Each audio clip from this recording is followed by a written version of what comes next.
Just a reminder to our Speculating Wildly About Crime listeners, this is for entertainment purposes only and solely the thoughts and opinions of our team. We do invite you to sit back, relax, and enjoy the show. Welcome to Speculating Wildly About Crime. Today we're going to be discussing the tragic tale of Elisa Lam. Is everyone ready? Yeah. Maybe buckle up for this one. So in 2013, 21-year-old Elisa Lam decided to take a solo trip from her hometown just outside of Vancouver across California. She began in San Diego, followed by Los Angeles, and then the last two stops were Santa Cruz and San Francisco. If you're familiar with this case, you know that she never made it to those last two stops. Elisa was a college student at the University of British Columbia. She was really struggling and even just quit going to class altogether right before Christmas. Elisa had been diagnosed with bipolar disorder. So I'm sure you guys can imagine all the medication required for her to just maintain control. She was taking an antidepressant, a mood stabilizer, and then also an antipsychotic. She was very vocal about her mental health struggles and severe depression. She had a Tumblr account and was constantly posting about just her feelings and what she was going through and all the battles with her mental health. So about this trip, her family had major reservations just because she was going alone and obviously medical condition. But one, she was an adult, and two, everyone was just hoping this would trigger like a fresh start. So it was a requirement that she would have to check in with them daily. So on January 28th, 2013, she checks into the Stay on Main, which was actually just a sneaky workaround because the Stay on Main were floors that were inside the Cecil Hotel. The hotel was in a really bad part of town called Skid Row. So Skid Row is about 56 blocks of just masses of unhoused people. So approximately 8,000 to 10,000, just like mental image. Many of these were just released from prison or a mental facility. So the guests of the Cecil were a pretty rough crowd. If you think of people who can't pass a background check for an apartment or are sex offenders and don't want to register, people even like on the run. So it was quite normal to have multiple calls to 911 every day, whether it be for fighting, various assaults, murders, overdoses. There were even multiple complaints about women being spied on from the communal bathrooms. So it's impossible to not treat the Cecil like a character in this story. So I have some fun facts for you guys. The Cecil opened in 1924. It was a massive building for the time, about 700 rooms and 15 floors. It was built for the upper class. However, 2 years after completion, the Great Depression hit. So obviously people couldn't afford high rates. So begins the downward spiral of the Cecil. From countless people jumping to their deaths or overdosing to it being the inspiration for American Horror Stories hotel season. There are too many incidents to name, but have some notable ones. So Richard Ramirez, or as you might know him, the Night Stalker, lived there while committing his murder spree in the 80s. Apparently, he would commit these terrible crimes, return to the Cecil in bloody clothing, undress in the alley, and walk upstairs to his room in his underwear. If that gives you an idea of what like business as usual was at the Cecil, then there was, I'm going to butcher this last name, Jack Unterweger.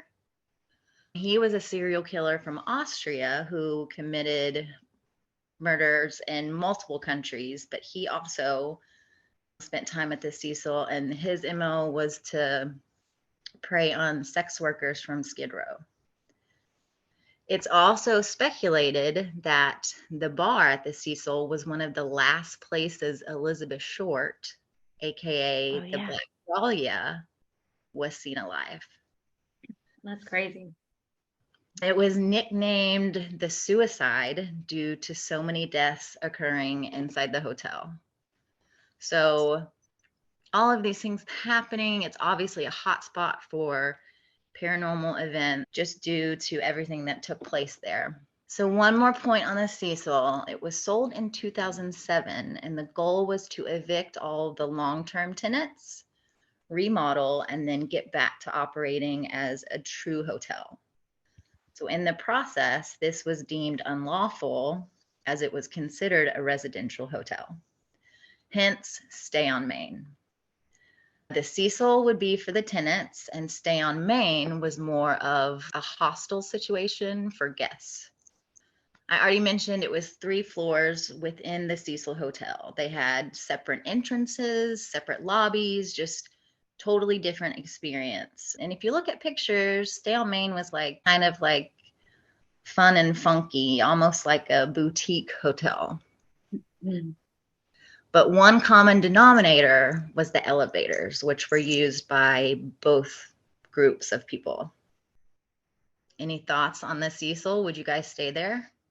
I would with somebody because I'm obsessed with paranormal activity. And so I would love to experience some of that. I would want to stay there knowing where I was staying. This is what we know. So originally, she was rooming with other girls in a hostel type room until complaints were received about her behavior. So after her first night, she was moved to a single room. So apparently she was locking her roommates out and leaving notes that said, go away and go home. Also, while in town, she attended a live taping of the Conan O'Brien show, but was escorted out for causing a scene. She had written a letter and demanded it be delivered to the host. There were also reports of her having rants in the lobby, calling herself crazy. These rants in the lobby, in a place where crazy was the norm, I don't think this would have stood out. I'm actually surprised that they moved her to another room, but all of this sounds pretty tame for the Cecil. In Tumblr posts, she wrote during her stay, she referred to being bothered or followed by creepers. We don't really know much else what that meant or who that was about. So on the 31st of January 2013, Elisa visited a bookstore called The Last Bookstore. The staff said she was very happy and sweet, not in distress, and she even bought gifts to bring home for her family members, and even made the comment about, I wonder if these will be too heavy with all my traveling that I still have planned. She was scheduled to check out on February 1st, but never did. Now, remember, it was a non-negotiable. She had to check in with her family every day. When they hadn't heard from her, they called the police. And the police actually did come out pretty quickly. Video footage was requested, and after viewing the footage, they realized that she was never seen on camera leaving the hotel. So it was assumed that she was still in there somewhere. There was an extensive search of rooms and shared spaces. Dogs actually tracked her scent to a large window in the hallway of the 5th floor, which was the floor she was staying on. The fire escape is directly outside this window, and that's where the scent was lost. The dogs searched the roof, but had no hits. So February 6th, police released details to the public. Shortly after this, a press conference is held with Elisa's family in attendance. And then police release footage of her last appearance on a hotel camera. So some of you have probably heard of and seen this infamous elevator video. We'll talk more about it in a bit, but due to the paranormal, supernatural, spooky time possibilities, views of this footage skyrocketed. Millions of people all over the world were obsessing about this overnight. February 19th, so about 3 weeks after being reported missing, hotel guests started complaining about low water pressure or even dirty or black water, and that it tasted strange. Maintenance worker Santiago Lopez was sent to the roof to check the water supply. There are 4 huge water tanks. They hold about 1,000 gallons of water. They are 8 feet tall and 4 feet wide. There were some conflicting reports on whether one of the hatches was closed or open, but I feel pretty confident-ish that it was open. He did need a ladder to get to the hatch. And this is where he found the body of Elisa Lam. She was face up, nude. Her clothing was inside the tank at the bottom. And this was the same clothing she was seen in the elevator video. So to remove her, they had to drain the tank and cut the side open. The autopsy, which was not released until June of 2013, so February to June, other than a small cut on her knee, there was no other damage to suggest trauma or a struggle. The cause of death was accidental drowning. Blood was actually drawn from her organs rather than her bloodstream, just because she was in water for so long. No drug or alcohol findings from the toxicology report. However, it did detect that she had been taking her antidepressant and her mood stabilizer, but not her antipsychotic. Some sources and theories get real tinfoil hatty, but if I told you everything, we'd be here for the rest of our lives. Some of these sound really out there, but trust me, there are far worse. Before we get to theories, I'm just going to do pins to just keep in the back of your mind. Some people think that because she was found naked, this implies a sexual assault. However, my thought on this was maybe her clothes were weighing her down, and she was just trying to stay above water. I think that too. I think she was trying to tread water and was like, maybe if I take my clothes off, that will help. Sorry, I don't think that. I think that her mental health played a factor in all this. I Agreed. don't know that anybody in the best mental state of mind would think, oh, my clothes is what is causing me to be weighed down. Let me take them off. Let alone when you're in a psychotic state. Here's something strange. I think explainable, but still worth noting. Elisa's blog continued to update until December of 2013. 10 months. Her phone was never recovered. The question is, could someone be posting from her phone, or were these scheduled out? I feel like they were scheduled out because she was so active on Tumblr, right? She wanted to make sure that she stayed on top of it. The posts were all seasonal posts, so yes, I do believe they were scheduled out, but can you even imagine for the family? Okay, the door to access the stairs to the roof was kept locked and did have an alarm that was tested regularly, so the hotel staff says, which is super wishy-washy. I want to make a note of that. There was a guy on Reddit who actually posted a video of himself climbing up the same route that Elisa would have. And he was able to get all the way up to the roof and all the way up to that water tower, if you will. So the roof was said to be littered with trash, like beer cans and cigarette butts, plus lots of graffiti. So it sounds like she was not the only person who made her way up. Another option would be the fire escape. Remember how the dogs hit on that window? Mm-hmm. However, I want to show you what we're dealing with.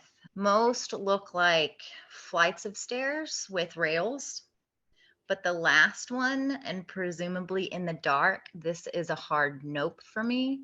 Do we know when she might have went up there, or do we have a timestamp on when the elevator footage was? Oh, The timestamp on the tape was corrupted, which is another controversial thing. And so we don't really know.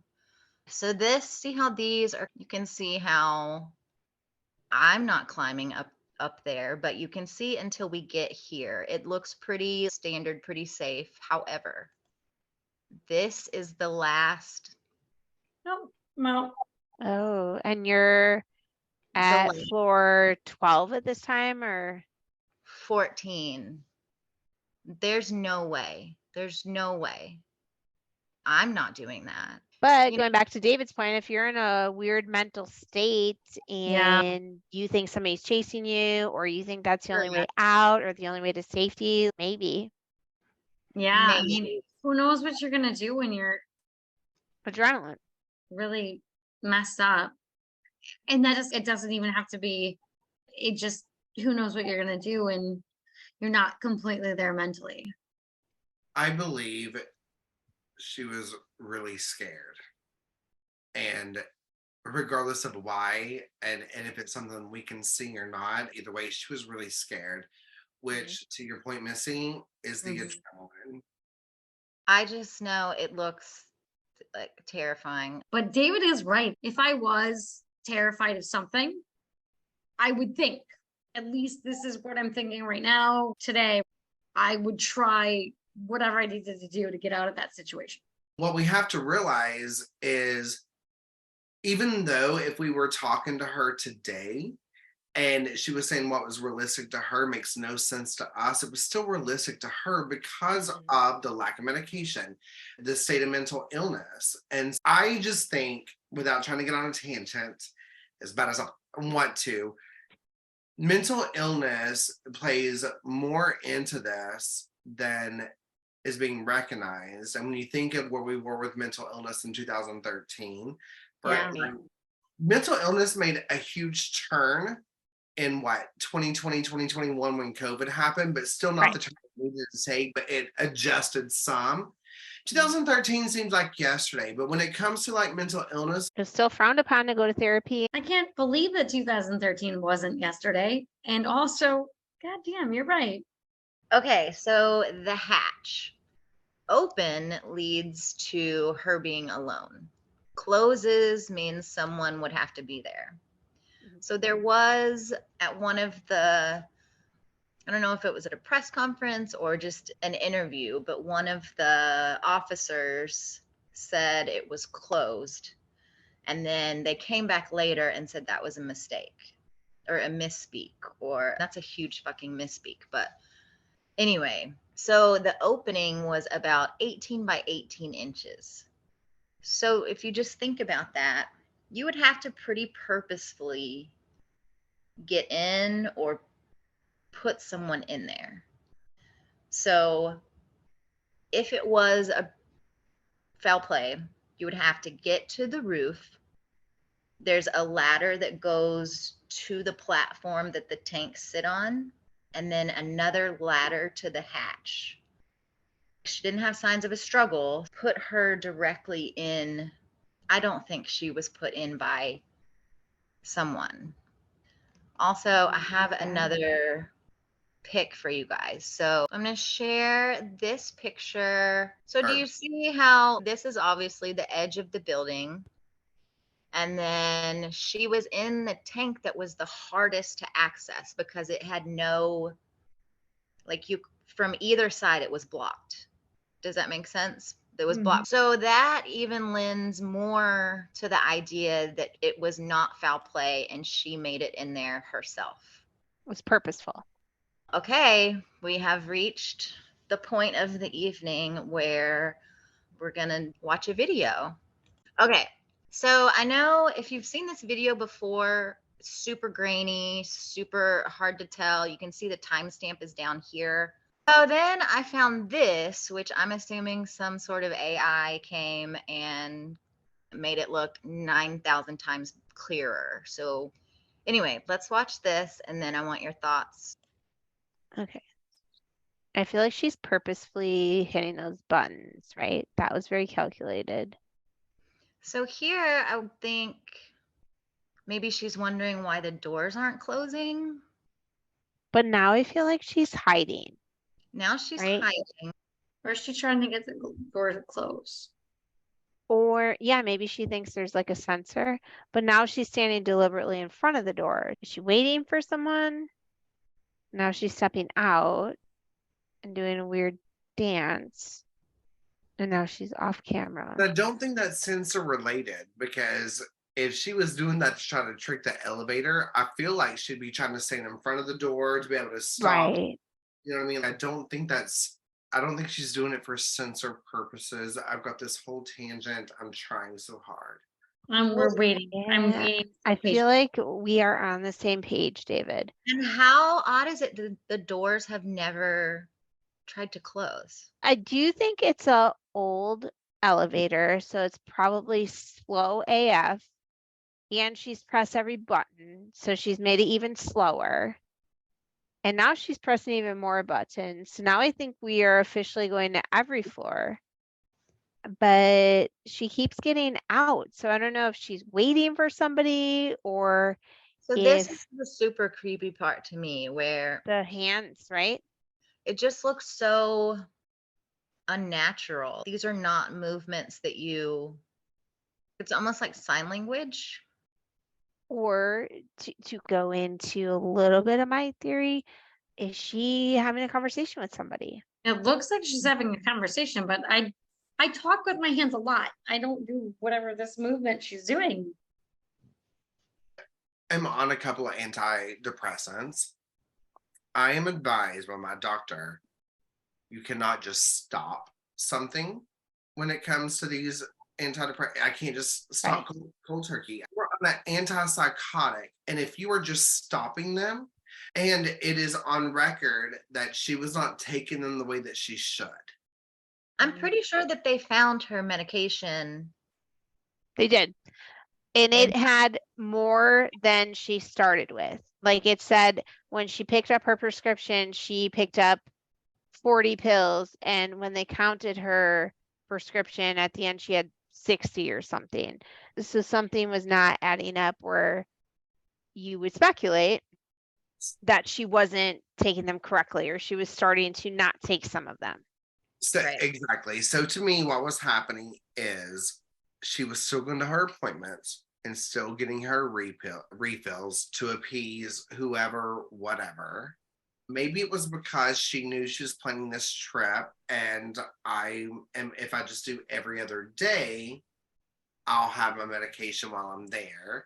But then her doctor was like, oh no, I'll give you because when I left the country 2 years ago, I was a week from my refills, but I was able to show them my itinerary tickets, and they went ahead and refilled. That explains why there's 60 pills versus whatever she should have had in my mind.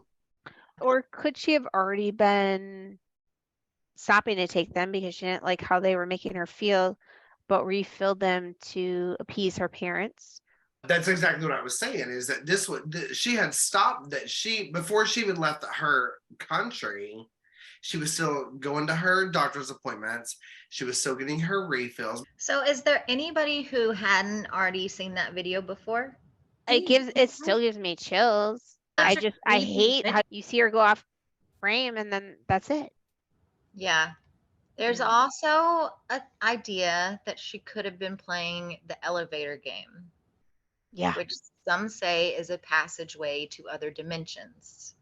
Okay, I'm going to read this. I found this blurb about the rules. I'm going to read this to you guys, and then I'm not dying to know what you think. I'm very curious to know what you think.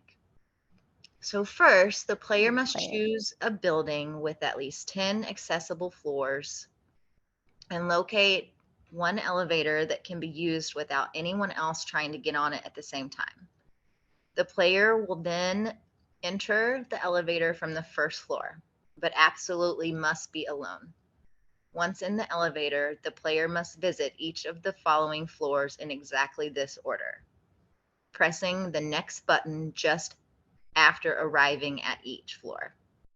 The order is 4, 2, 6, 2, 10, 5, 1.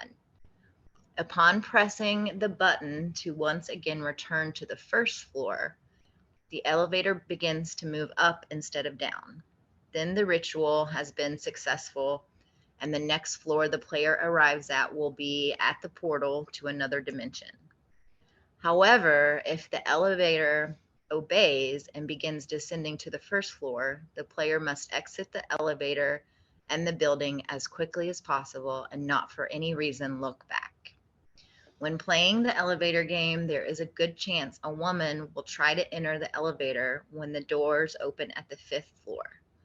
If this happens, the player should not look at, speak with, or otherwise acknowledge the woman. If the ritual carries out properly, the 10th floor should have a cast of darkness and a faint red glow will enter nearby windows. To get back to this dimension, you must follow the same steps backwards and use the same elevator. I think this is bullshit. I don't think that's what she was doing. She was not playing it correctly if that's what her aim was. This whole game accusation or Yep. speculation, not People on your love this. this People love this. 100%. And I'm not saying this toward you, Janelle. I'm just saying just because obviously we've heard this for years. Yeah. It makes me so angry. So you're telling me this had to be tested by survivors that have come in and reported and documented and said this, and someone else has then witnessed this to prove it, that this happened. It makes me so mad that not we as in this, but we as in a society are wasting our time with this shit. Yes. It makes me so angry. 100%. I love that, David, because honestly, you're correct. Where did this idea come? Like, where, like, Reddit. it doesn't, yeah, but it doesn't make Somebody, any sense. But Like, some somebody- weirdo. You're gonna push these random numbers and then you're in a different dimension. Like, I don't. And I love games like this. I would love the thought of all of us in a hotel together and doing something like this for the thrill. Just the thrill of it would be fun, but not in the name of someone that is now not with us and their family is still suffering in cries of mental health crisis. She is having a conversation. To me, my opinion is it looks like she's having a conversation with someone out of anger, not out of fear. And yes, there's that point of her like trying to like hide in the hole and get away. In my mind, it's because she's trying to get herself out of a destructive altercation that she feels like she's about to be in. David, Whether it's real or not. do you think that she is having a conversation with somebody that we cannot see? 100%. And whenever we're ready, I will get into that speculation, but I feel like there's more to say before I do. There's a movie called Dark Water. Has anybody seen this? No. I had seen it before. If it's a scary movie, I'm going to watch it. It doesn't matter how good or bad it is. But anyway, I rewatched it this past week for research. It was a Japanese horror film from 2002. American version came out in 2005. Keep that gap in your head, 2005, 2013. However, there's a mom and daughter. They move into a complete dump of an apartment building. The mom's name is Dahlia, which we already talked about, Elizabeth Short. The daughter's name is Cecilia, and they call her Ceci. So shortly after moving in, a brownish black water starts leaking through the ceiling. There are a ton of creepy elevator scenes, and a body is eventually found in a water tank atop the building. I'm not gonna completely spoil it because I do recommend a watch if you are super obsessed with this case. It is capital letters uncanny. Okay, how do I say this without giving it away? The little girl is in a red jacket like 97% of the movie. Okay, this is my last pin before we get to real like options for what we are choosing on this case. So Options. I like how it's like a menu. options. So this is the wildest one for me and the hardest one for me to think logically about. So shortly after the time Elisa went missing, there was a tuberculosis outbreak in Skid Row. The test to detect TB in HIV positive patients is called the Lam-Elisa, spelt exactly the same. That's just so there's a very sciencey term. Don't make fun of me, but the enzyme is called lipoarabinomannan. That somehow got turned into Lam-Elisa. So you can imagine all the conspiracy theories that came out of this. But I gotta say, it's real strange. I did some side Googling, and the University of British Columbia, where Elisa was going to school, does have a pretty big footprint in the tuberculosis research space. TB make you So have hallucinations or anything like that?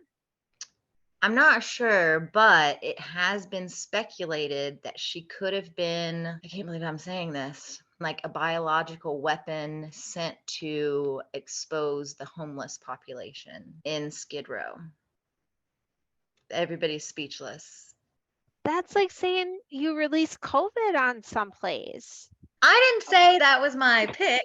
I'm just telling the news, people. I'm gonna say COVID being released on some place is more realistic than Elisa Lam being released on some place. But how wild is it? That is the name. That's just That's too and, many coincidences. I'm gonna quote every true crime documentary I've ever seen where detectives say that we don't believe in coincidences. Missy, this is a lot of fucking coincidences stacking up though. So I'm going to go on my screen. That would be David. First, I want to start by saying I am a mental health advocate all the way. And Same. I know that what I had mentioned even previously, I will hit on again. She did not seem scared to me. She seemed angry to me in that elevator. Even that moment when she hid, to me, didn't seem because she was fearing. It was because she was, let me hide to get away from this person that I'm mad at. But I think it's all made up in her head. I want to also state that I believe in ghosts, and I believe that you can have those experiences with ghosts in the right state of mind. And I believe that it can be intensified in the wrong state of mind. I think we can all agree that medication was not being taken properly, and these are serious medications. When it comes to the tanks, what I truly have always wondered and thought is, did she finally make her way outside?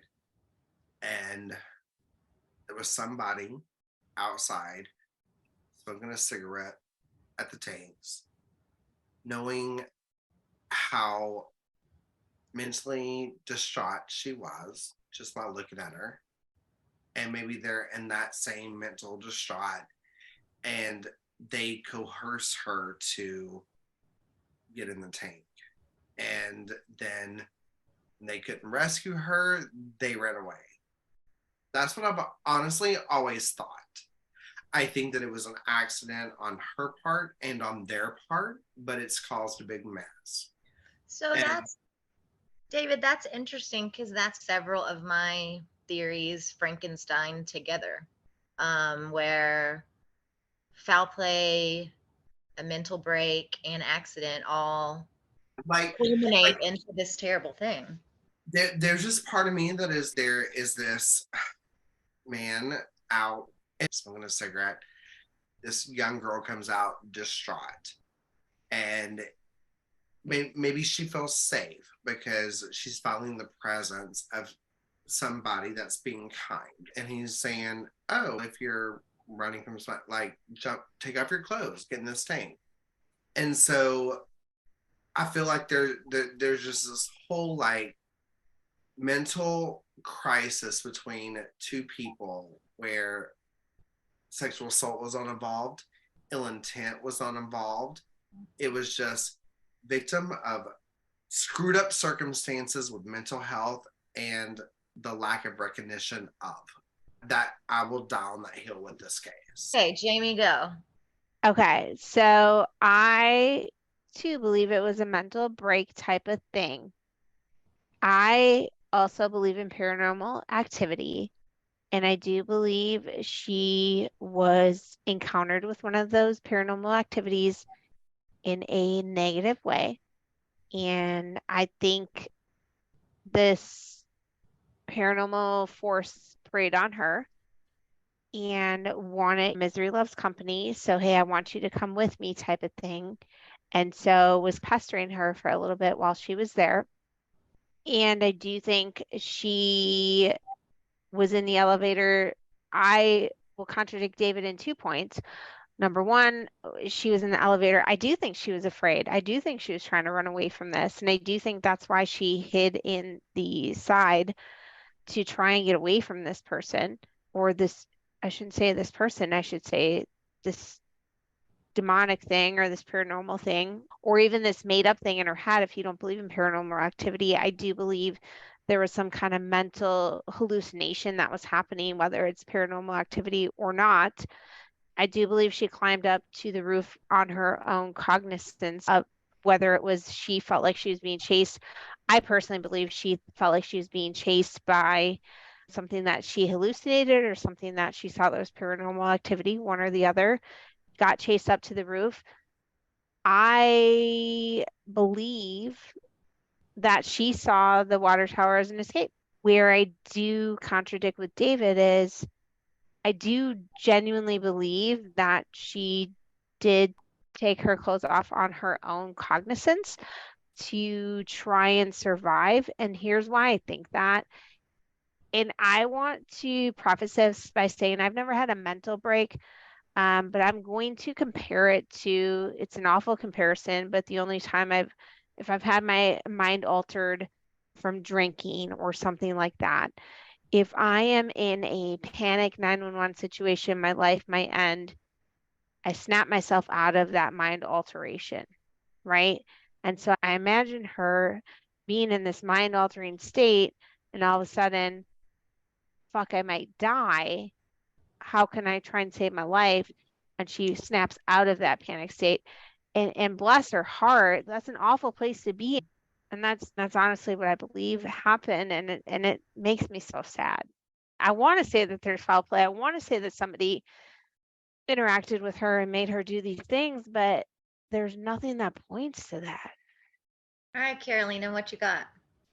I think with this case, and I think it's what everyone said a little bit, that it unfortunately was her mental illness paired with the fact that she wasn't, it seems as though, properly taking her medication, which just coming off of those could have a very detrimental effect on her. I don't know, with the elevator video, I'm not sure. I'm not sure what she's perceiving. I'm not sure if was somebody there. I know that some people think that there is. I even saw people speculate that they saw a foot come through on the elevator, that there was someone standing right out there, which like I don't see in the video. People say they see that and put a screenshot of that, of the shadow of something. I mean, I think probably she was perceiving something that wasn't there when she was going in and out of the elevator. I had never really thought about the theory that David raised, but it is interesting to think about because we don't know exactly what time this all occurred, right? We don't have correct timestamps of her.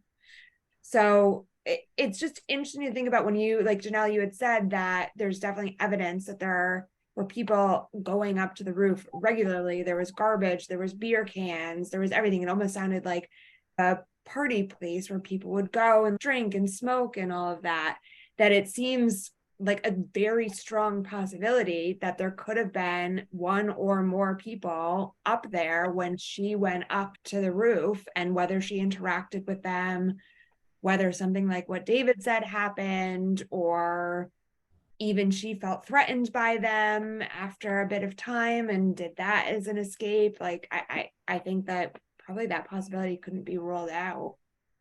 I have never thought of it the way that David had mentioned, which when he was talking about it, I was like, that makes a ton of sense.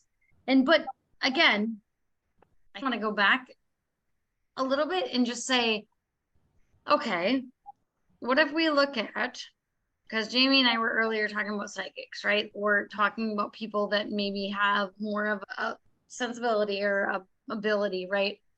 Where they can see things and read things and know things that other people might not know. What if she might have had some things mentally going on, but maybe she also had some things mentally going on that we don't, as a society, think is something that's real, right? So like psychic abilities or something, and she's going to this hotel that obviously has a bunch of negative energy, has a bunch of like negative stuff that happens, like suicide, murders, and she is getting this energy in her. Maybe she's getting this negative energy. Maybe she's seeing things that we don't see, but we think she's crazy because honestly, we don't see it. But maybe she has an extra ability that we don't Right. recognize, right? This was her first time experiencing it. And she was like, whoa, there's so much negative. I need to run away from all of this. Yeah. And I 100% agree. Like, I 100%, I am into the paranormal. I believe in stuff like that. I feel like people can sense some things, and maybe she was just overly sensitive. Maybe she didn't plan to go to the Cecil. Maybe it was just one of those packages. Maybe she just wanted to get away, and then she gets to this place that's super high energy. All of this negative shit happened. What if she can see shit that we can't see? We think she's crazy. She's in the elevator. She's seeing shit, but we can't see it. So we're like, oh, she's crazy. She's not taking her medication that she's supposed to be taking. But maybe she's just feeding off of all of the weird shit that goes on there. And she needs to get away from this. Either the shit there is telling her something, or she's running away from whatever it is. And then I am terrified. I'm in this space. I'm by myself. Like, all of the shit leading up to this might have just been like she's seeing shit the other people that are in that hotel, that hostel, whatever, are not seeing it. She's actually like the leave notes and all of that too. Yeah. Maybe she's like going crazy because she's in this space and she's overly feeling. And then she's like climbing up on ladders or whatever to get out of this because she's terrified at this point. Somebody is following her in an elevator. We can't see. We don't know what she's seeing. And then on the flip side, it could just be a mental thing. Like, she could be having a mental break at the same time. Like, all of this could be, what if everything is all true at once? What if she's on these drugs, these antidepressants, what was the other one, David, that you said was super strong? The antipsychotic and the antipsychotic, because she tells a therapist, or she tells this person that she thought she could trust, that, hey, I see these spirits, and they're like, think that would be on record. I'm pretty confident in saying that those records with her therapist would have been subpoenaed. We would have known. I see what you're saying, but I feel like that at this point would be public record of her saying to a therapist, like, that it's confidential 100% until a certain point. So I didn't put this in because I didn't think it was relevant, but now it is. Her family sued the Cecil and they lost, but all of that would have definitely come out. That's true. So my other thought that I was going to play on Missy's thing is, though, what if she is the type of medium that attracts everything, and she is the one person that's finally been there that the quote unquote bad spirits can interact with. And so that would cause you to have a mental break. Have you ever experienced like where you walk into a place and it's just negative? Mhm. Or you walk into a place and you're like overwhelmed with everyone's energy or shit or whatever. Like, all of a sudden it's like super overwhelming. I feel like everyone that I've ever known in life has said babies see things. I think we immediately want to say, oh, these people are crazy because these things, because they're saying they're seeing something. Babies can't tell us when they're seeing something, but it's safer for us to say this person's crazy. I truly believe that it's not necessarily the ghost's intent to find that vulnerable person, but it's finding that person that's open to it. And when your defenses are down, and when you're in that mental state, your defenses are down, you're almost in that childlike state of mind. Yes. And so I relate it to a baby seeing something and Alyssa seeing something. Yes. And yes, she did. Yes. It's a big. Yes. All of this. All right, that was a pretty good. That's exactly what she was doing. It's not even scary. Yes, I'm hiding. Oh, hey. Yeah. What Well, if? and society tells us that you're wrong, you're crazy, this doesn't happen. And so it becomes this war with yourself, right? And I think that's what happens with I believe 100% mental illness. I'm not trying to debunk that by any means with this comment, but I think that there's layers to it. And part of what plays into that mental illness is we tell people this doesn't exist. We tell people you're wrong for thinking this. And so when they're having this battle in their mind of whatever it is, that battle consists of what society is telling you versus what is real versus what you know to be real. The truth can be two different things. Could we combat that and say that we as a society might look at it as mental illness, but really it's mental awareness? 100%. My in-laws have adopted 5 children from Ukraine with Down syndrome. And everyone wants to say that they BTW, they're so cute and they're so adorable. Now that I am so active and a part of their life, when people tell me that they have the disability, I'm like, I think that I do. Because all they do is laugh and smile and want to love and hold and cherish and just need you. I think I have the disability because of what society has taught me. I don't think they do. I think I do. That's so beautiful, David. So these are the 4 possibilities. And then I want to talk about each of them, but they are foul play, accident, paranormal activity, and psychotic break. So foul play, could it have been when she was talking to someone in the video and just out of frame? Was there an actual person? I don't know anybody who could magically know every way to be off camera. I don't see that. Again, it would be so hard to get her up there, all the maneuvering, all the stairs, the ladders, and there would be bruising or cuts or even if you meant no foul intent, just from the carrying her or whatever, right? Yeah. Now, David's idea, which it ain't half bad. However, I'm gonna pick it apart. I wonder if when she got into the tank, was it full? And as water was used, the level would go down. I 100% agree with that. My only thing on that is there would be bruising. I don't know how a water tank like this works, but if there's a whirlpool and you're constantly being stuck to the middle, you're not banging around on the edges. You're also not taking your clothes off. Now you're full of water. You are way heavier when you're fucking soaked in water. But let's think about this. So I'm surrounded in this tube, right? That's what, concrete or rubber or something like that, right? Metal, probably some concrete. Even if I can't reach the top, if the water's so low, if I'm right here and the top is right here, I'm banging my feet on it. I'm doing everything I can to rise up to the top. There's going to be some kind of evidence of some kind of something. Like, Not there. No, I don't think so. Not there. Not there. Not when you're not, if you're just sitting in the tank and you're banging yourself against the tank of concrete. I don't think there's going to be evidence You of don't that. think you would bruise from that? Or cut your because fingers. your skin's going to kind of soften with water, and You're not going to cut your fingers, because here's what I think happened is she got in there, and then once she realized, hey, I'm in here, I'm going to try and climb out. Now it's too late. Now I can't even grab that edge. So I'm not cutting my fingers because I can't even grab the edge anymore because the waters came down so low. I personally believe she was not in the right state of mind. She's treading water, apparently. But how long is she treading water? And then she's going to turn around and try to pull herself out of this tank. she has the sense of mind to try to pull herself out of the tank, then she would have the same sense of mind to take off her clothes.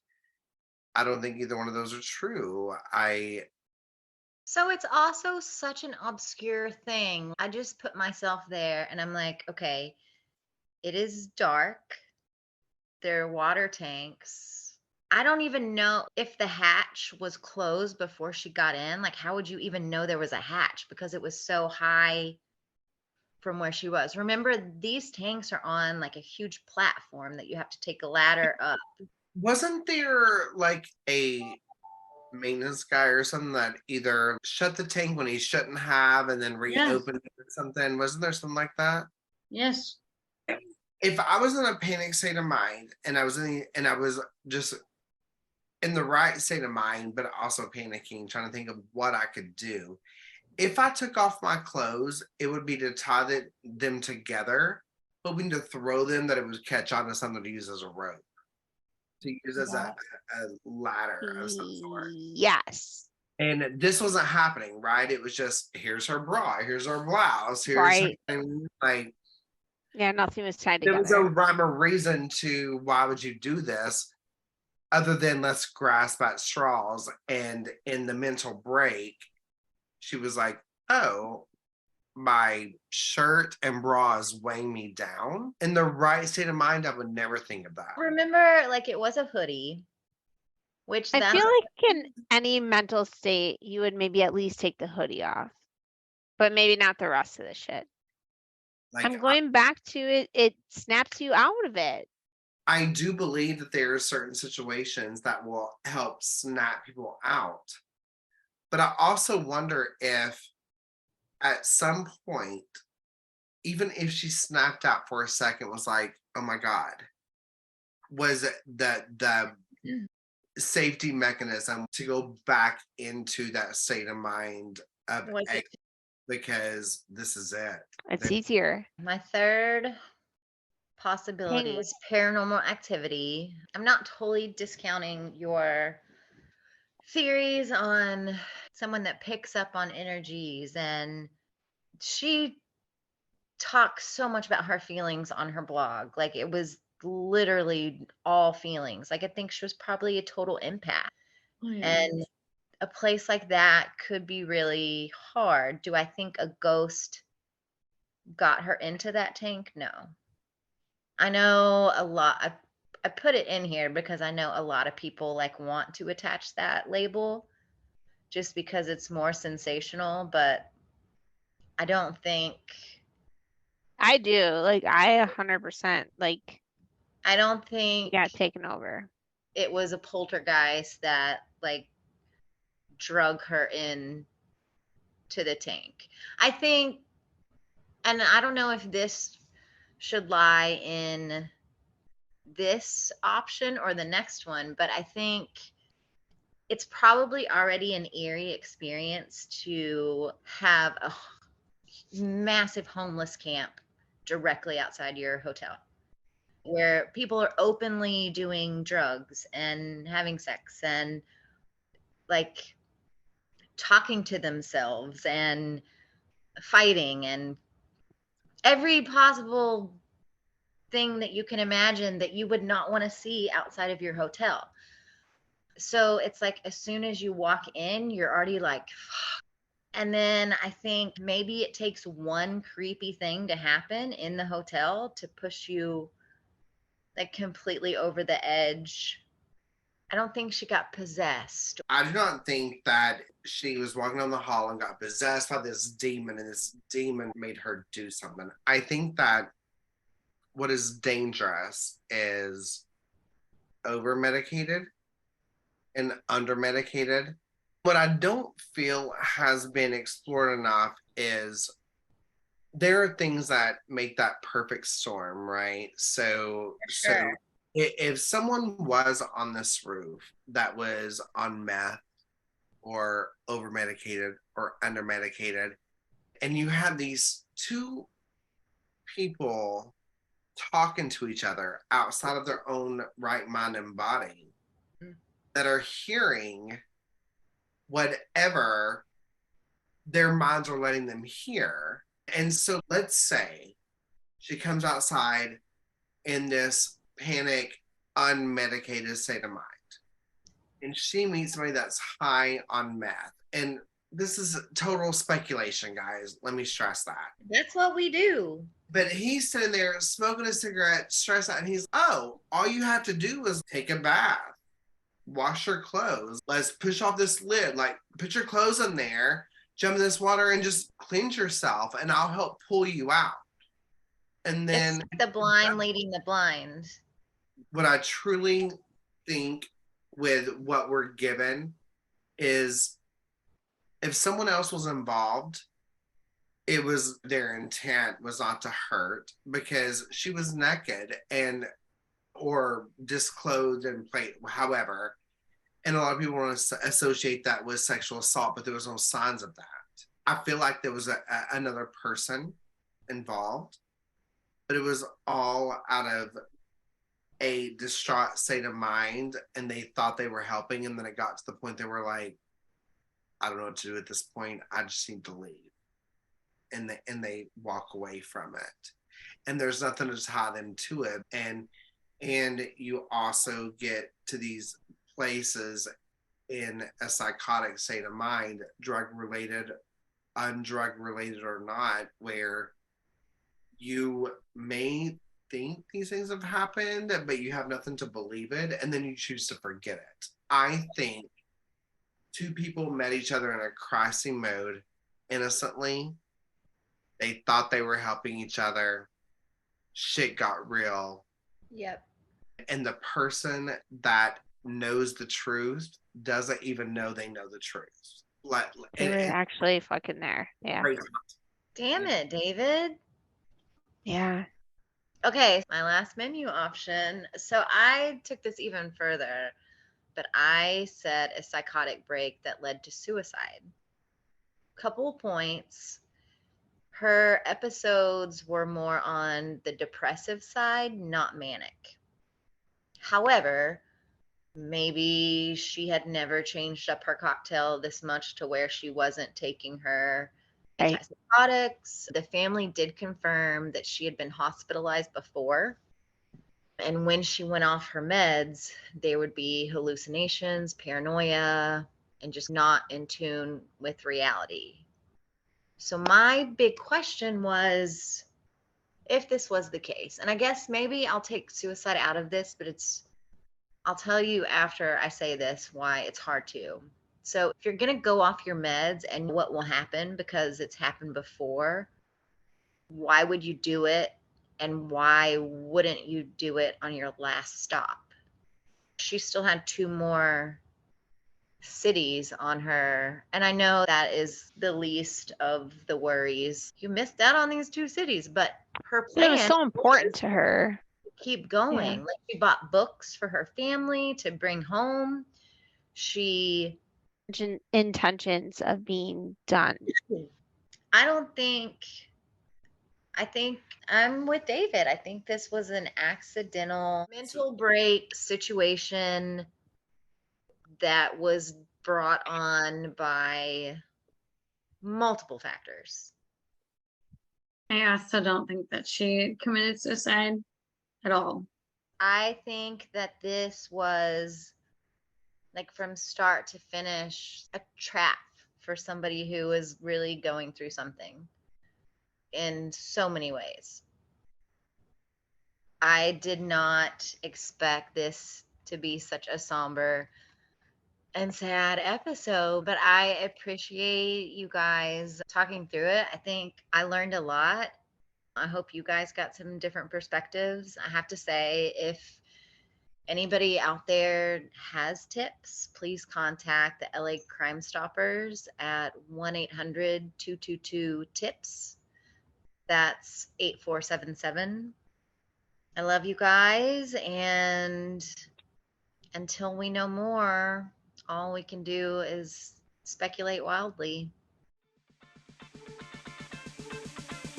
We don't want you to miss any of our future recordings.